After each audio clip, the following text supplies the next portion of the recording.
Cold open disclaimer, if you haven't seen Alien Covenant yet, then, and you want to avoid spoilers, this is your only chance right now to leave this video and possibly go watch the other one, the no spoilers video, because you're going to be way better equipped to listen to that than listen to my anger right here.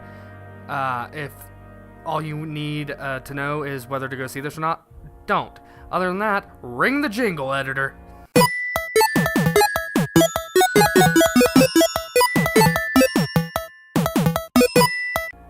Welcome back. Welcome back. Oh my god. I've got so much to talk about with how much I hate this. As I said in the other review, I am shocked and appalled by how I can think critically about this movie and think of more things that actually anger me about it. So, basic story, there is a colonization mission to find a habitable planet for some Earthlings. That's about all you need to know. They're carrying around 2,000 inhabitants and around 1,400 eggs, and there's about 15 people that are the crew that actually keep everything rolling along. For some reason, they find there is a like a storm that happens, like an EM storm that goes on that knocks them out of place a little, and that proceeds to actually wake them up from hypersleep. One of the pods being damaged, being James Franco's, actually. It catches fire on the inside and kills James Franco. So there's a pro. We don't have to deal with this being like a James Franco-centered alien movie. And that's actually a pro. I appreciate you not making him the main character. So I'll watch him in The Disaster Artist later. I just don't think that this is a series that's right to have him as a main character. So that's fine. That's awesome. But the next thing you know, they lost some other colonists. And now they're also talking about that there is another habitable planet that's closer, and they can go in without even having to go back into hypersleep. So they go in there to check it out, and then one thing leads to another, and aliens arrive. Pretty much. Or not even arrive, they've just been there. And the reason they've been there is insulting to alien fans. Like, super insulting. This movie, one of the biggest cons of this movie is it relies way too much on Prometheus's lore. The opening scene for this is actually talking about David, the original synthetic android from Prometheus, the basic, right-hand synthetic to Wayland, which is awesome. I can appreciate that we gave some backstory, but as soon as that scene plays out, you know exactly what's going to happen. Like, one of his first lines, I kid you not, is, well, I'll keep living and you'll die. So it's more like you just know already, especially if you saw Prometheus, you just know that this guy hates humanity. But why would they ever put that scene in if he wasn't going to come back into play in the story? Like, in this movie. It's contrived, and I think it's a horrifying way to try to give some type of clarity to how the aliens were made, because, get this, the aliens are not a random race that just happened because of nature. They're not just some ultimate killing machine that happened because of nature. It was literally designed to be the perfect killing organism by David, the synthetic from Prometheus. You could pay me to write something way better than that. Like, way better. That post-credit scene from Prometheus with the little, like, kind of prototype xenomorph, just take that, have it start killing other things, and let that be the first ever version of a queen, and then it just started evolving from there pretty fast. That's it. That's literally all you needed to do. But no, it is literally designed by a synthetic to help wipe out the human race, because he doesn't think it's worth living.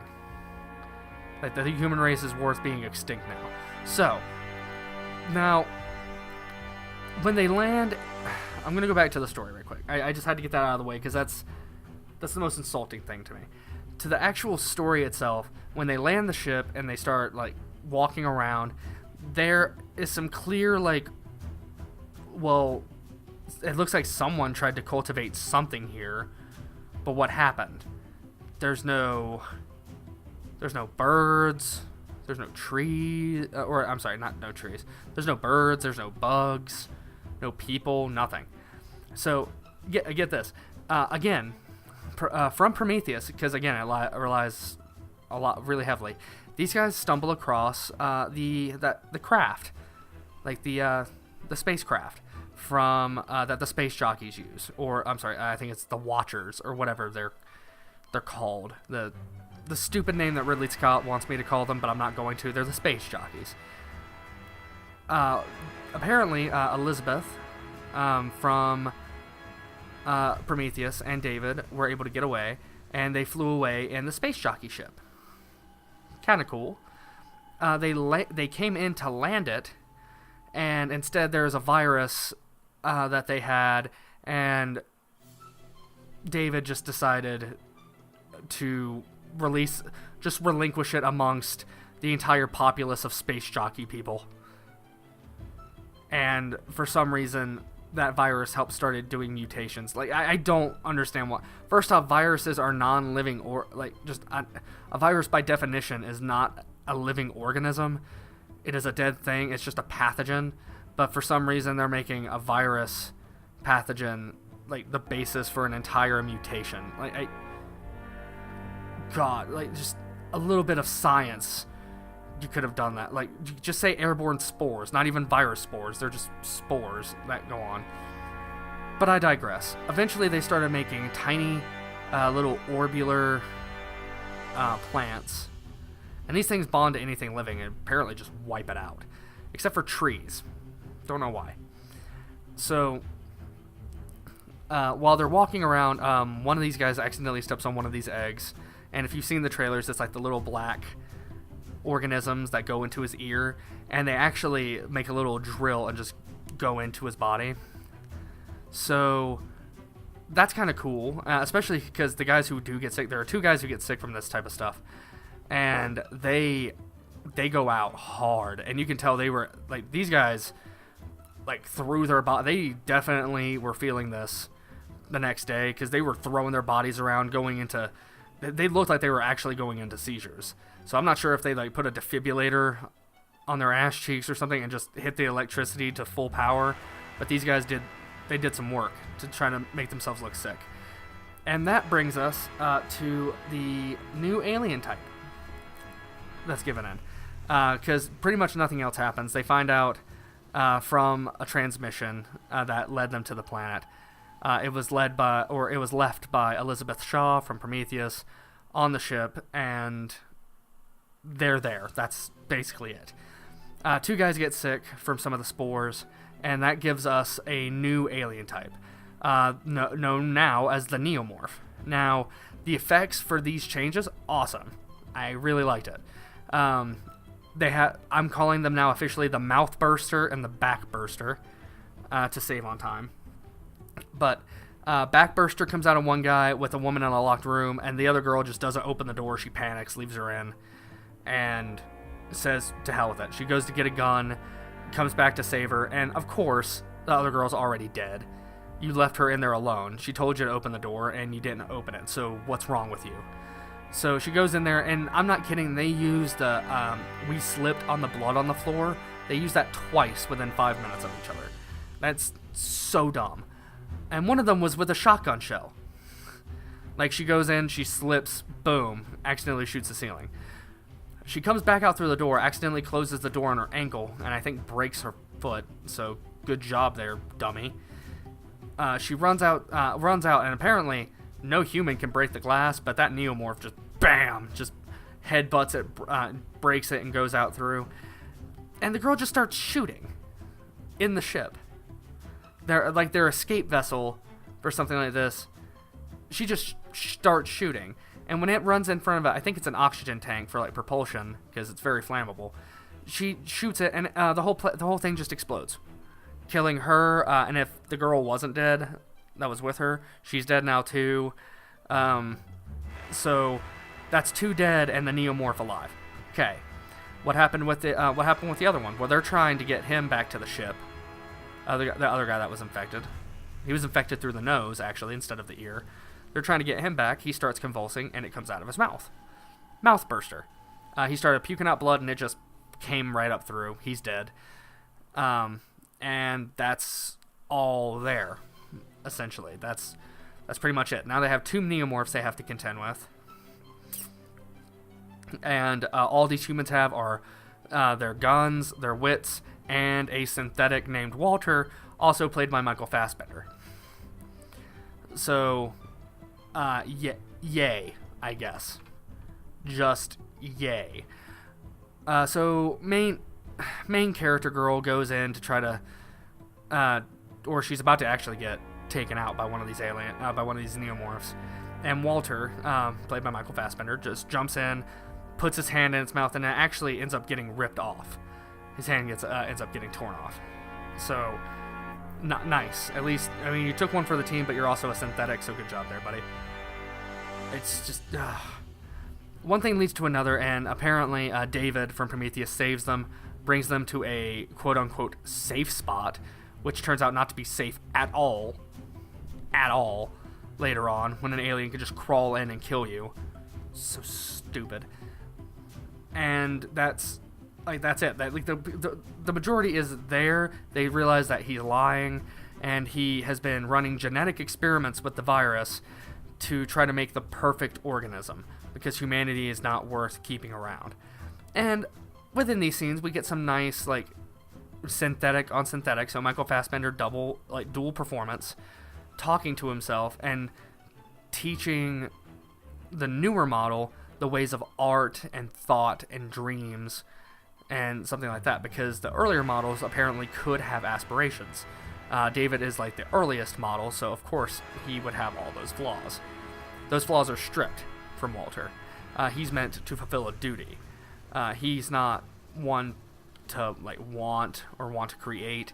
He actually has a purpose, and that's all he wants to fulfill. So they touch on that, and that's actually one of the more interesting things in the movie, but it's quickly taken away. And a recorder is actually, like those things that you would play in kindergarten, that's a central part of the plot, so good job there, I guess, Ridley Scott. Now, they're in the place, and it's, great, grand, good, wonderful, whatever. And once they realize that he's been doing experiments, a lot of them are actually already dead. And he actually led Billy Crudup, who played Dr. Manhattan. They lead him to David leads Billy Crudup to a small room where there are facehugger eggs. And he explains pretty much the entirety of him doing biological experiments. It's also revealed that Elizabeth Shaw didn't die in a plane crash, but he actually used her body to help start these genetic experiments. And yeah, now apparently we have eggs. We have facehugger eggs, and they weren't made by an alien queen. They were just developed and designed by some random synthetic who wants to kill humanity because his AI went all batshit. Awesome. Thank you, movie. So David gets him to look into a facehugger egg, which why would you ever trust him when he says, go ahead, look in, it's safe.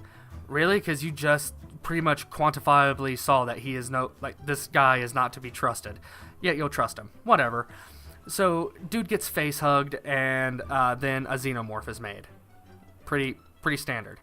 Another face hugger gets out when they go to look for the captain, and someone else gets face hugged during that process. And they get the face hugger off by cutting off one of its artificial lungs, and it just ends up dying. But after that, they all try to get back to the ship, which they succeed. They get to their ship for someone who was trying to evacuate them, and then they get out of Dodge. Not after having to... they have to kill one of the xenomorphs, the xenomorph that was already made from Billy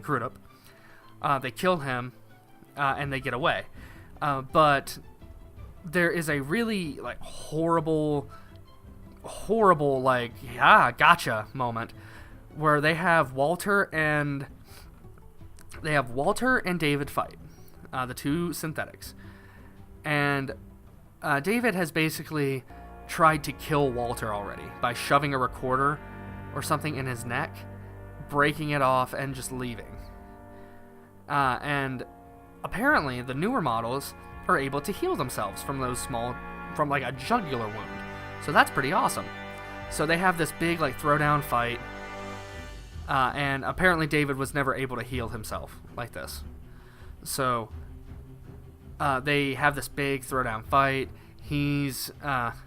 Beforehand, David is actually stabbed under the chin with a nail from the main character that her husband had, and then they have that big throwdown fight, and all as well.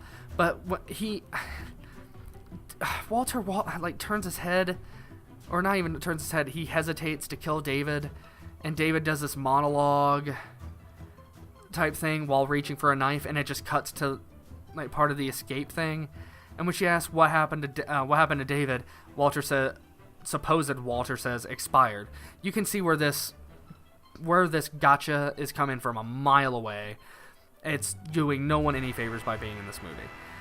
So, plus, after, again, more critical analysis, he's fixing his face, like some cuts and all on his face, and the main character looks at the face and starts helping him. And all I can think is, if he can heal like the wound in his jugular, he can probably heal the cuts in his face. And even then, if you had to do that, lift his chin and you would see the nail mark from where you stabbed him earlier. Like, it's not that hard. I mean, this dude went so far as to cut off his own hand so he still looked right. And still, I'm just like, oh! So the guy who got face hugged is on the ship near the end as well, and they basically just use this moment to bring in another xenomorph, kill off the two other characters that we knew nothing about, except that they were in a shower scene, and that they were going to do it because, ooh, it's so scandalous. It was an excuse to basically get it into the docking bay so they can simultaneously kill it and shoot it out into space, which they do by running it through with a forklift type vehicle, and it's just space jumped. So nice, awesome. I'm not kidding when they say they killed two xenomorphs in this movie. The first with using machinery of a crane on the back of a ship, so that one went out like a pure chump. And then the second one got killed like every other alien does usually, by being shot out into space. Real awesome writing, just amazing writing. They're all about to go into cryosleep except for Walter/David, who is synthetic and he doesn't need to sleep. So he puts them in, and when he is caught in a lie, he reveals that he is David, and he leaves everyone to their devices and cryosleep. While he looks around, has two facehugger embryos for some reason inside of him that he spits out and puts with the other embryos. Goes around being happy that he has so many test subjects, I would assume, and then the movie just ends. And there's no post-credit scene, so do not stay for after the credits. Don't do it. So that's basically the story, and upon further analysis, like I said, it's a simple setup, but the way they do stuff is just almost mind-numbingly dumb. It's just dumb, man. Like, why did the girl shoot at the gas? Why did she shoot inside the ship if oxygen tanks were going to be flammable and kill and probably take out their ride? I mean, you can say panic, but I'm going to say no. David's plan is way too generic for like I'm an AI and I think humanity is like a dying race and it just needs to go away faster. So the fact that he's just genetically altering an alien species to try to speed that along, dumb, and I hate it. So it couldn't just be that nature made the world or the galaxy's like most feared killing machine. It's because it was designed by some synthetic with not only daddy issues but issues with the human race. The guy who gets the black spore stuff in his ear, before he goes and accidentally steps on one of those eggs, he tells the girl he's with that he has to go take a leak for a second, but then he doesn't take a leak. He has a smoke. They don't explain that either. It's like, what? I don't know if something was edited poorly, but God, that's so bad. There's a tiny nitpick I have where it's like, she says to unleash the crane. That way, she can use that to kill the xenomorph. Where Danny McBride just says, well, that's going to leave us unbalanced. And you can tell he was kind of struggling saying the word unbalanced, when you could have just said, that's going to throw us off balance, right? And then probably have been fine. So that was just a tiny nitpick, but the line just seemed off. Like I said earlier, Billy Crudup, who played Dr. Manhattan in Watchmen, he's actually a phenomenal actor. He was wasted because he's just an unlikable captain. The main character lady, Danny, wants to shoot her husband out into space and give him a proper funeral, because that was her husband, so she wants to give him a proper burial type thing in space. And Billy Crudup says, no, we need to rely on repairing the ship first. He's the new captain at the moment, so they kind of have to do what he says. But about 4 or 5 of them round up, they shoot him out into space, and for some reason he says they disobeyed a direct order. That is the dumbest thing. Can you this woman said it best. She's burying her husband. Can you give her a minute? Can you give these guys a minute to honor their fallen? God, so freaking tone deaf. Oh God, he's just wasted, and he's made to be extremely unlikable. Even to where he makes a comment about free rock climbing. He makes a comparison to rock climbing and actually the events that are taking place, knowing that James Franco's character was a rock climber. That's just harsh, and that makes you way unlikable. It's you're not safe. You can't be saved at that point. So the Neomorphs, so Chestburster and, or I'm sorry, not Chestburster, but the Backburster and the Mouthburster designs, they were way too far of a departure from the Prometheus design that we saw of this prototype xenomorph. I thought it could have been a lot better if you shown an evolution from that design to the true xenomorph that we all know and love. That would have been cool, but it's way too far of a departure for me to care or even want to see it again. To where it's why did you even bother with the cool prototype Xeno in Prometheus if this was going to be your next month? I digress. That was way too much. And like I said, this movie relies way too much on Prometheus. It relies way too much on Prometheus to get its main points across. Especially with ones talking about the human race and existentialism.